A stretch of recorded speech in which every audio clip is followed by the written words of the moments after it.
Chapter 1. Chloe. I have spent 3 weeks planning revenge. 3 entire weeks. Do you know how many spreadsheets that is?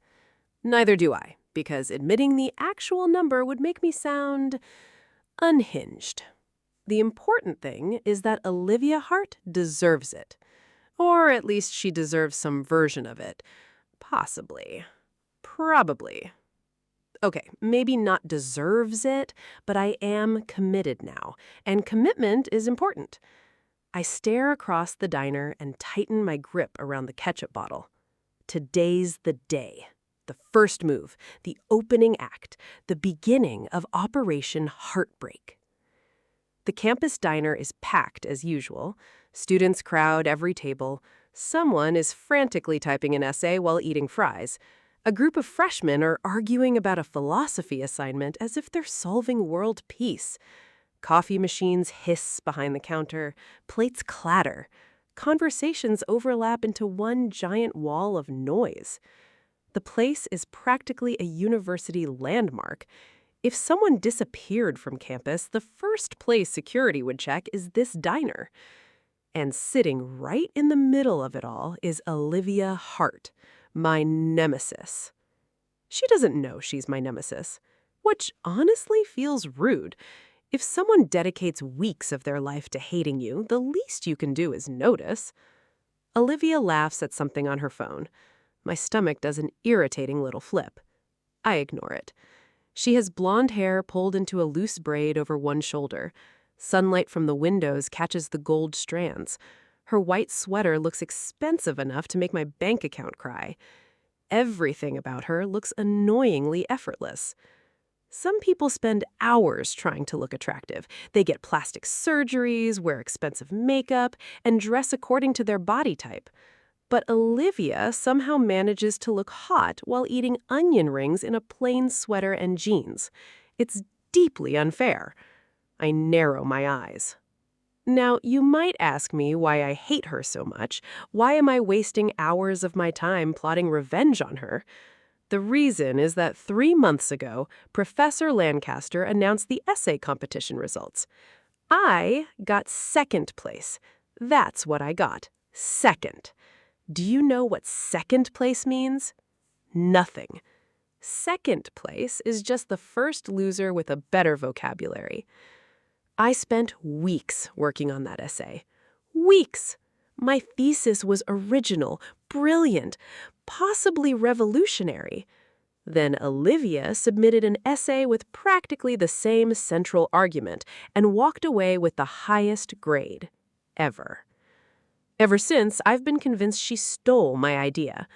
What other explanation could there be? I remember discussing my research in the student lounge. She must have overheard. She must have. Otherwise, the universe is just personally attacking me, and frankly, that seems unlikely. I glance down at the ketchup bottle. Phase 1. Accidental encounter. I'm going to douse her in ketchup and use that to make an impression on her. My eventual revenge plan consists of making her fall in love with me, then betraying her and breaking her heart. That will teach her what having the rug pulled out from under your feet feels like. So the first step is to acquire her phone number. Establish contact. Proceed accordingly. Simple. Elegant. Almost foolproof. I stand, then immediately sit back down. Nope, not ready. My heart is pounding. Why is my heart pounding? This isn't a robbery. It's condiment-based revenge. Totally different. Across the room, Olivia bites into a burger and nearly drops a pickle. She catches it at the last second. Then she grins at herself. My chest tightens unexpectedly. Damn it. She's cute. That changes nothing. Cute people can still be villains. Look at half of Hollywood. I stand again. This time, I make myself walk. 1 step, 2 steps, 3. The ketchup bottle feels absurdly heavy in my hand. I approach her table. Olivia looks up. Her smile appears instantly. Not cautious, not suspicious, just friendly. For some reason, that makes me feel worse. "Hey," she says. I execute my plan, by which I mean I deliberately catch my foot on absolutely nothing. I stumble forward, the ketchup bottle slips, my hand squeezes, a bright red stream splatters directly across the front of her pristine white sweater. Bullseye. The stain is magnificent, huge, devastating, museum-worthy. For one glorious second, triumph floods through me. Then Olivia blinks, looks down, looks back up, and starts laughing. Laughing! Not yelling, not gasping, not demanding compensation. Laughing. I stare. "What?" She points at herself. "Isn't this funny? I look like I lost a fight with a tomato." That is not the response I prepared for. "I'm so sorry," I blurt. "I didn't mean to do that. Honestly, this isn't even in my top 10 clothing disasters." "You have a ranking system?" "Of course." "Should I be concerned?" "Only if you're wearing white." I grab napkins. Several hundred napkins. Possibly every napkin in the diner. "Oh my God, I'm so sorry." I continue to sound apologetic. "It's okay." "It's not okay." "It kind of is." "It really isn't." One time I spilled an entire bowl of soup onto my academic advisor. I pause. "How?" "I got excited discussing medieval warfare." I stare. That's the most history major sentence I've ever heard. She beams. "Thank you." That wasn't a compliment. I know. The smile she gives me is bright enough to be legally classified as a weapon. I look away first. Annoying. Very annoying. I start dabbing at the stain, which only makes it worse. Fantastic. Now it looks like the sweater has contracted a ketchup-related illness. "I'm paying for dry cleaning," I declare. "You don't have to." "I absolutely do. It's a huge deal. Your sweater doesn't look like it will survive this encounter with ketchup, and that will be my fault." "I own other sweaters." "That's not the point." She studies me for a second. The corner of her mouth twitches. "You're not going to let this go, are you?" "No." "Not even a little?" "No." She laughs again. The sound is warm, easy, the kind of laugh that makes other people want to join in. Eventually, she sighs dramatically. "Fine." Relief rushes through me. Step 1 complete. Now for step 2. "I should probably get your number, to update your sweater's dry cleaning situation." That's a remarkable level of dedication to show for ruining one sweater.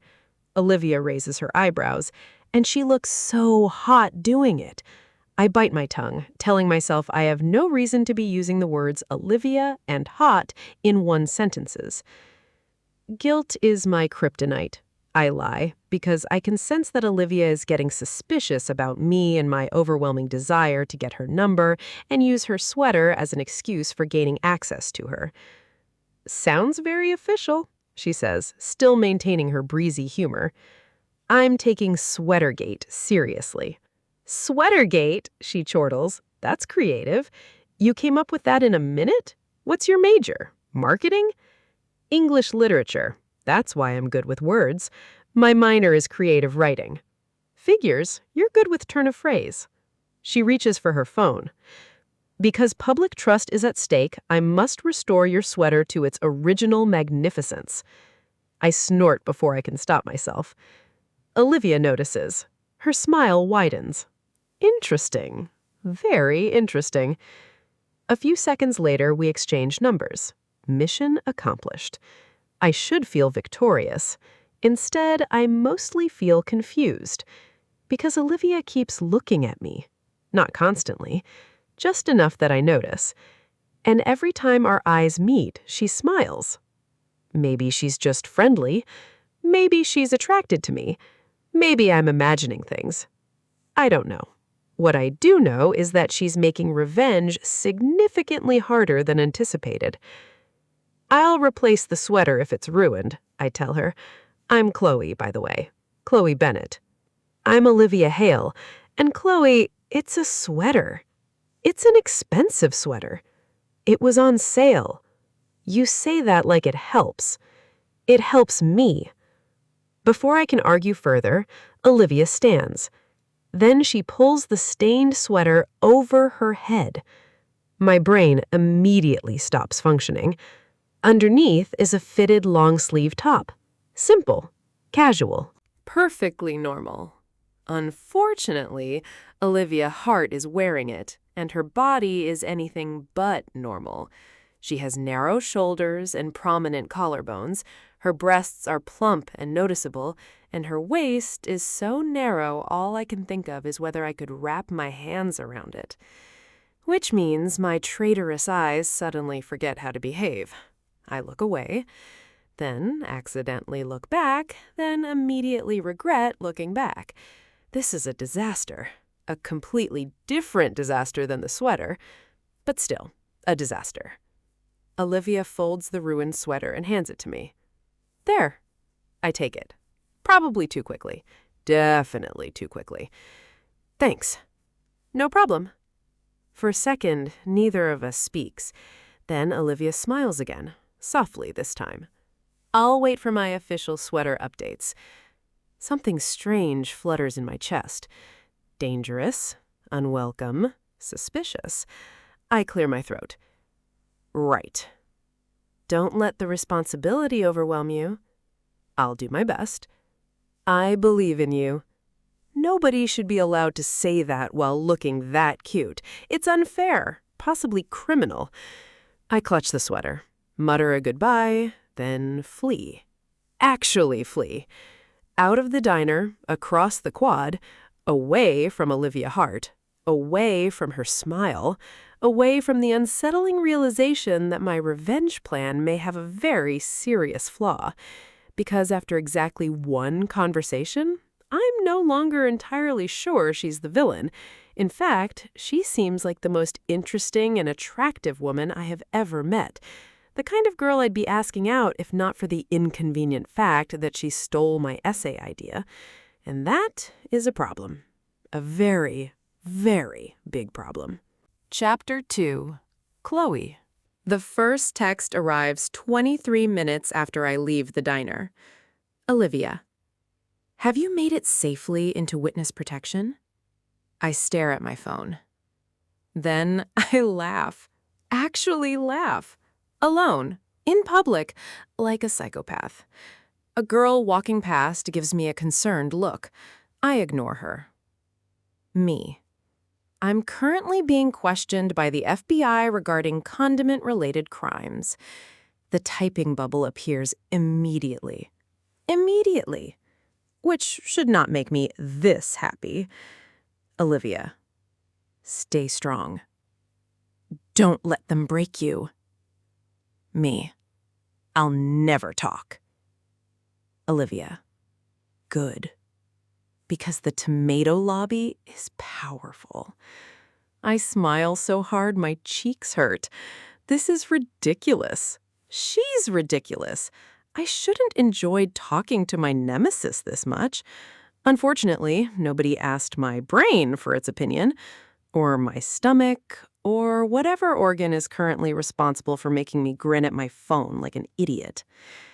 The next morning, I wake up to a text. A good morning text from Olivia. At 7:30? Who voluntarily exists at 7:30 in the morning? Psychopaths, serial killers, history majors. Olivia. Good morning. Has the sweater entered recovery? I stare at it. Then at the ceiling. Then back at the text. A smile immediately appears. Traitorous face. Me. It's stable, but critical. The doctors are doing everything they can. Olivia. Tell the sweater I love it. Me. That's inappropriate. Olivia. You're right, we're moving too fast. I nearly choke on my coffee. The conversation continues all day, then the next day, then the day after that. At first, it's sweater updates, then somehow it becomes everything else. I send her a photo of the dry cleaning receipt. Me. Official documentation. Olivia. Thank God. I was worried there would be no paperwork. Me. Transparency is important. Olivia. Accountability matters. Then I send another receipt, just because. Olivia. Is this a different receipt? Me. Yes. Olivia. Why? Me. I don't know. Olivia. Fair enough. A few hours later, I send a picture of a golden retriever I pass near the library. Me. Dog. Olivia. Excellent dog. Me. I thought you should know. Olivia. Thank you for your service. The next day. Me. Another dog. Olivia. You're becoming my primary dog news source. Me. It's a responsibility I take seriously. Then. Wait. Is that the same dog? I zoom in. It is. Me. We don't discuss that. Olivia. You're reusing dog content. Me. Journalism is dying. I spend 10 minutes laughing at that exchange. 10 entire minutes. At some point, I stop pretending these texts are about the sweater. They aren't. They're about Olivia, about seeing her name appear on my screen, about wondering what ridiculous thing she'll say next. Every notification gives me a tiny burst of excitement. Not that I'd ever admit that. Especially not to myself. One afternoon in literary theory, Professor Benjamin catches me smiling at my phone. Unfortunately, that smile happens while she's explaining post-structuralism, which means I'm very obviously not paying attention. Ms. Bennett? I look up. 20 students turn toward me. Oh no. Would you care to explain what is apparently more fascinating than Derrida? My face burns. Behind me, someone snorts. I glance at my phone. Olivia's latest text is still visible. Olivia. If medieval knights had LinkedIn, they would absolutely list dragon slaying as leadership experience. I immediately start laughing again, which does not help. Professor Benjamin closes her eyes. Please tell me that's related to literary theory? It is not. I assumed as much. The entire class laughs. I sink lower in my seat. That evening, I tell Olivia what happened. Olivia. Worth it. Me. I got publicly humiliated. Olivia. Small price to pay for historical accuracy. Me. There wasn't any historical accuracy. Olivia. Agree to disagree. The worst part? I look forward to her texts now. I wake up and check my phone. I go to sleep after rereading conversations. I know exactly how long she takes to reply when she's in class. I know she uses too many exclamation points when she's excited. I know she sends voice notes when she's tired because she's too lazy to type. And her drowsy voice is deep and raspy and hits me in all the right places. My nerves tingle at her low words, and I feel all parts of my body beginning to light up, which is highly inconvenient because Olivia is my nemesis, and I'm supposed to be getting revenge on her, not falling for her sense of humor. It's becoming a problem. A very attractive problem. Several days later, the dry cleaner finally calls. The sweater is ready. I pick it up. The stain is completely gone. Perfect. Flawless. Good as new. I stare at the sweater, then at my phone, then back at the sweater. An idea forms. A terrible idea. An incredibly convenient idea. 5 minutes later, I text Olivia. Me. Bad news. The typing bubble appears instantly. Olivia. Oh no. Olivia. Did the sweater dye? Me. The stain won't come out completely. Lie, lie, lie. I am lying. The sweater looks fantastic. Olivia. Chloe, that's okay. Me. It's not okay. Olivia. It really is. Me. It isn't. Olivia. You're being dramatic. Me. You're saying that like it's a bad thing. 3 dots appear. Disappear. Reappear. Then, Olivia. You're going to insist on replacing it, aren't you? I smile. Hook, line, sinker. Me.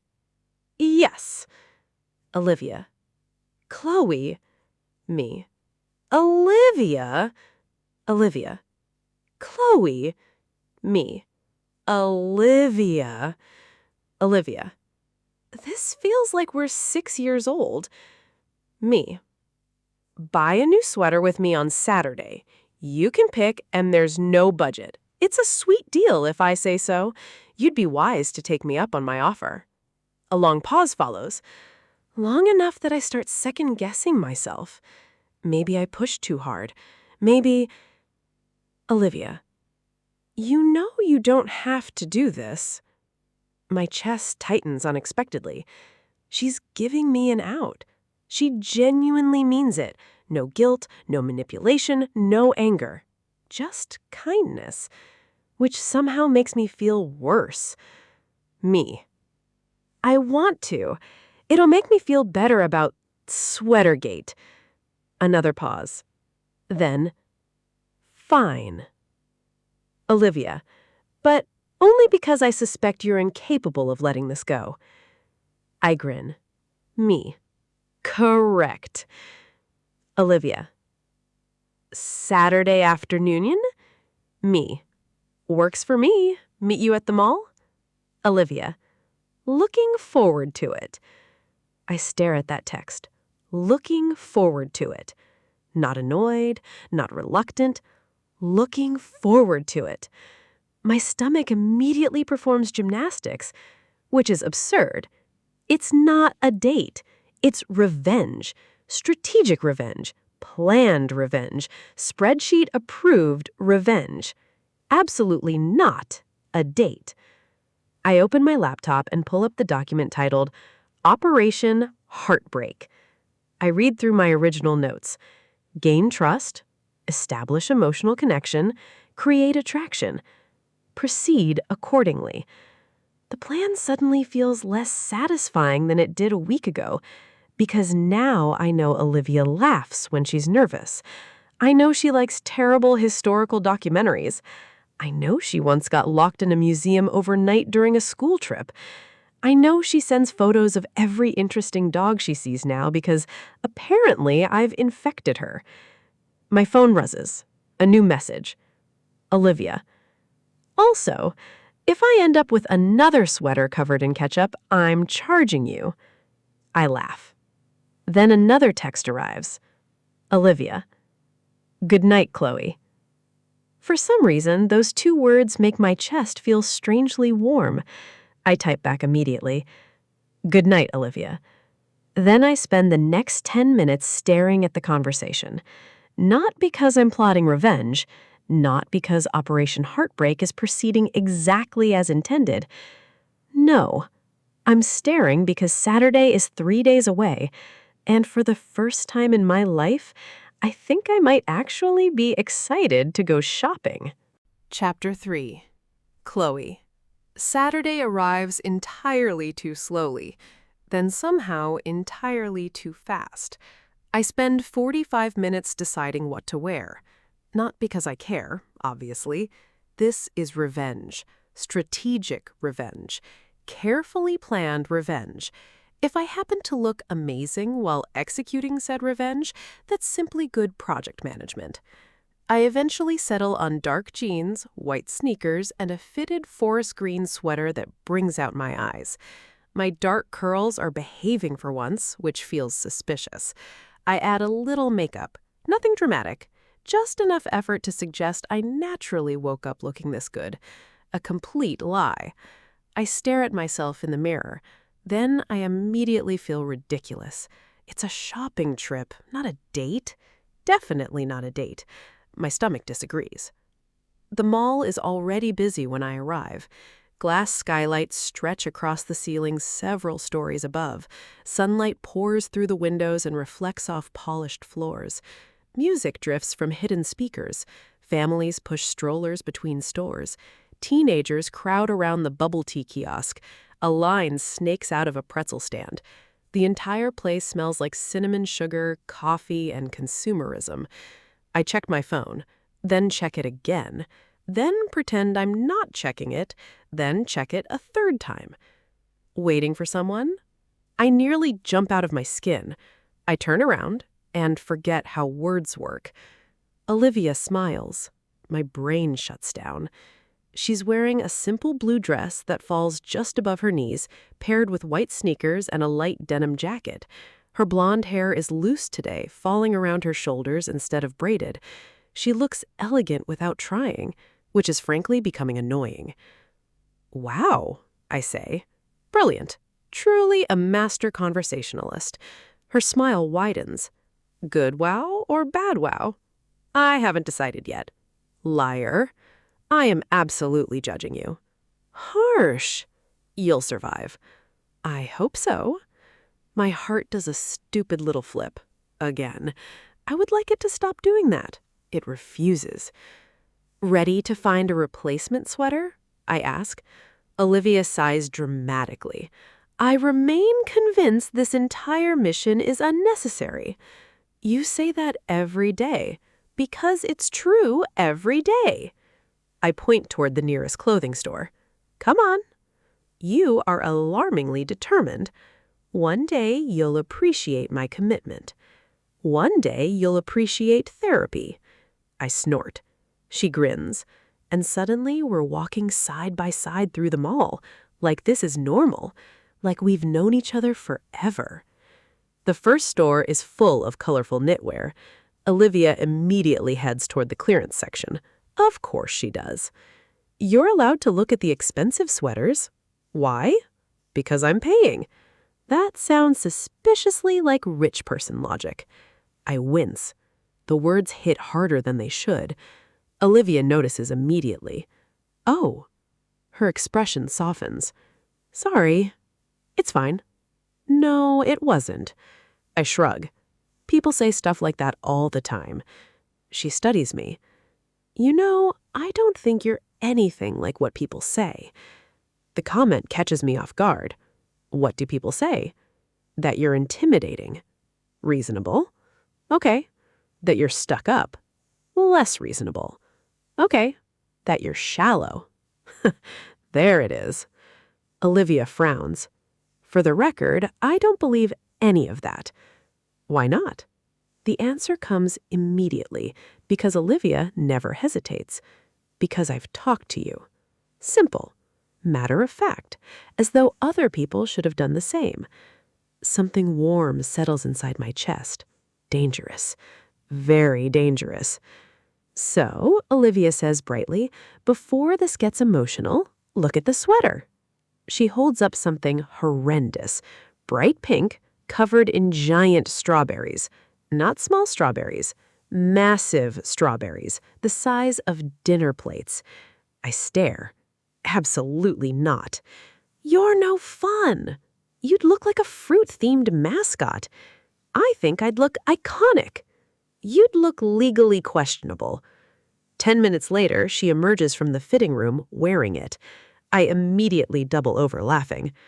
Oh my God! It's beautiful. It's a crime. It has personality. It has produce. Olivia poses dramatically. Several nearby shoppers stare. She seems delighted. The next sweater is somehow worse. Navy blue, covered in ducks. The ducks are wearing sunglasses. I don't know why. I don't want to know why. What is happening? I ask. Olivia twirls. The ducks are cool. The ducks are committing tax fraud. You're judging them unfairly. They look guilty. They have little sunglasses. Exactly. She laughs so hard she nearly walks into a clothing rack. I catch the rack before it falls. This is why society has rules, says the woman who started Sweatergate. Fair point. Eventually, we abandon the ridiculous section and continue browsing. Hours pass surprisingly quickly. We stop for iced coffee, then pretzels, then somehow spend 20 minutes debating whether historical figures would survive modern group projects. The answer is mostly no. At one point, we end up sitting near a fountain in the center of the mall. Families pass around us. Children throw coins into the water. For a few moments, neither of us says anything. Then Olivia speaks. I haven't done this in a long time. What? Just hung out with someone. I blink. Really? She shrugs. I don't have many friends here. The admission surprises me. She's funny, warm, easy to talk to. People naturally gravitate toward her. Or at least I do. How? She laughs. That's a very supportive response. No, seriously. Olivia looks down at her coffee. I commute from off-campus. Most people already had friend groups when I transferred. Something twists uncomfortably inside me, because she sounds lonely, and I don't like it, which is inconvenient because I'm supposed to be plotting revenge, not feeling protective. I don't really have friends either, I admit. Apparently, being rich makes everyone assume you're either shallow or evil. Olivia considers this. Then she points at me. You're definitely not shallow. Thank you. You might be slightly evil. Fair. Sweatergate. That was one mistake. It was an organized mistake. She laughs, and I find myself staring at her again, at how easy her smile comes, at how kind she is, at how she never seems to judge anyone. A troubling thought appears. What if Olivia wasn't my nemesis? What if none of this had happened? Would I still like her? The answer arrives immediately. Yes. The answer is so obvious it scares me. Fortunately, Olivia chooses that exact moment to disappear into another fitting room. A few minutes later, the curtain opens, and she steps out wearing a simple cream-colored sweater. No strawberries, no ducks, no questionable life choices, just soft knit fabric and a relaxed fit. The sweater isn't flashy. It doesn't need to be. For a moment, the entire noisy mall seems to fade away. The music, the conversations, the crowds, everything. Olivia smiles uncertainly. What do you think? I forget every prepared response, every joke, every sarcastic comment, every revenge plan. All of it. Because she looks beautiful, effortlessly, the way she always does. My heart stumbles somewhere inside my chest. And suddenly, this shopping trip feels much more dangerous than I anticipated, because for the first time, I realize the biggest threat to Operation Heartbreak isn't Olivia, it's me. Olivia looks down at her new cream-colored sweater, then at me, then back at the sweater. I think this might be the one. I clear my throat. Good choice. The words come out strangely hoarse. Unfortunately, Olivia notices everything. Are you okay? Why wouldn't I be okay? You look like you just saw a ghost. I force a laugh. Nope. Interesting. What? Nothing. The suspicious smile she gives me suggests it is very much something. I immediately change the subject. Let's buy the sweater before you find one covered in fluorescent pineapples. That sounds amazing. You're impossible. Thank you. An hour later, the sweater has been purchased. The mission is complete. Sweatergate is officially over. The receipt is tucked into my purse. Olivia is carrying the shopping bag. Somehow she won that argument despite me being the one paying. We're sitting in the food court now with oversized pretzels and milkshakes. The mall is beginning to get busier as afternoon turns into evening. Children race past our table. Someone nearby drops a tray. Music drifts down from the ceiling speakers. For the first time all day, neither of us is trying on ridiculous clothing or debating the criminal tendencies of cartoon ducks. Olivia tears off a piece of pretzel. So, Sweatergate is finally over. I lean back dramatically. It is. How do you feel? I place my hand over my heart. Relieved. Really? No. She laughs. I grin. Okay, maybe a little relieved. There was a lot of emotional investment. There really was. You fought hard. I lost sleep. You're so dramatic. You love it. The words leave my mouth before I can stop them. For a second, I freeze. Olivia's smile softens. Maybe I do. Something warm spreads through my chest. Dangerous. Very dangerous. I quickly take a large sip of milkshake. Cowardice has never tasted so much like vanilla. Olivia stares down at her new sweater bag. Then she says quietly, I'll miss your updates. I blink. What? The sweater updates. The sweater updates? The sweater updates? I point at her. You mean the critically important medical bulletins? Exactly. The highly professional status reports? Those. I laugh. Then something occurs to me. A very obvious thing. A thing that somehow hasn't occurred to either of us. You know, we don't have to stop texting. Olivia looks up. We don't? No. Even though the sweater situation is resolved, I think we can survive the transition. Her smile appears immediately. Bright, genuine, the kind that always catches me off guard. I'd like that. The simple honesty of it makes my stomach flip. I tear off a piece of pretzel, trying and failing to appear casual. Besides, we both apparently have terrible social lives. Olivia gasps.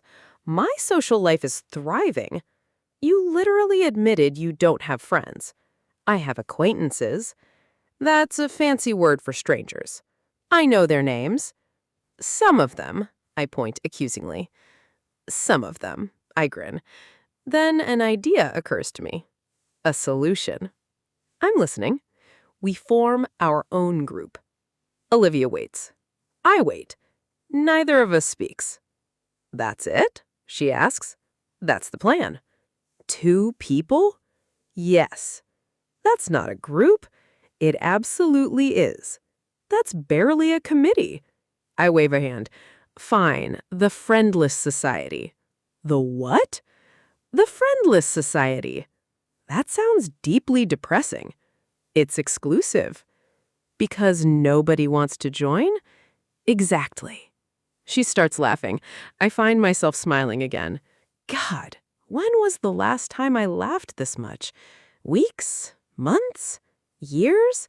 It feels strangely easy around her, like my brain doesn't have to work as hard, like I don't have to perform or prove anything. Eventually, our conversation drifts, away from jokes, away from sweaters, away from revenge plans, into something real. What do you want to do after college? Olivia asks. The question surprises me. Most people already assume they know the answer. My parents want me to work for the family company. What do you want? Nobody asks that. Not really. Not unless they want something. Not unless they're being polite. Olivia just looks curious, like she genuinely wants to know. I want to write. The admission comes out quietly. The dream always feels ridiculous when I say it aloud. But Olivia doesn't laugh, doesn't dismiss it, doesn't tell me to be practical. What kind of writing? I find myself smiling. Novels. Really? Really? That's amazing. I stare at her. That's your response? What response were you expecting? I don't know. Something dismissive, something skeptical, something realistic. Instead, Olivia says, you'd be good at it. Just like that, as though it's obvious, as though she believes it. A strange tightness appears in my throat. I look away, pretending to be fascinated by my pretzel. Thanks. What's your dream? I ask. Olivia thinks for a moment. I want to teach. History? History. I groan. Of course. What does that mean? It means you're exactly the kind of person who wants to spend 8 hours discussing medieval farming techniques. That's unfair. You literally spilled soup discussing medieval warfare. That's completely different. It isn't. It absolutely is. I laugh, she laughs. The conversation continues. Families, childhoods, favorite books, worst jobs, best memories. The more Olivia talks, the more I realize something unsettling. She listens. Actually listens. Not the way most people do, not waiting for her turn to speak, not pretending to care. She remembers details, asks questions, pays attention. When I mention my love of writing, she asks what kind I write. When I mention my parents' expectations, she asks how I feel about them. When I talk, she looks interested. Not because my family has money, not because my last name opens doors, not because people think I'm important, because she's interested in me. Just me. And the worst part? It's addictive. I understand now why her texts became the highlight of my day, why I keep looking for her name on my phone, why spending time with her feels effortless. Olivia makes people feel seen. No wonder everyone likes her. No wonder I can't stop thinking about her. The realization lands heavily, because sitting across from me isn't a villain or a nemesis or a target. It's just Olivia. Funny, kind, beautiful, lonely, smart, and somehow interested in spending time with me. The thought should make me happy. Instead, it makes me nervous, because Operation Heartbreak feels less like a plan and more like a mistake waiting to happen. The story continues in the next part. Find the next part on my YouTube channel.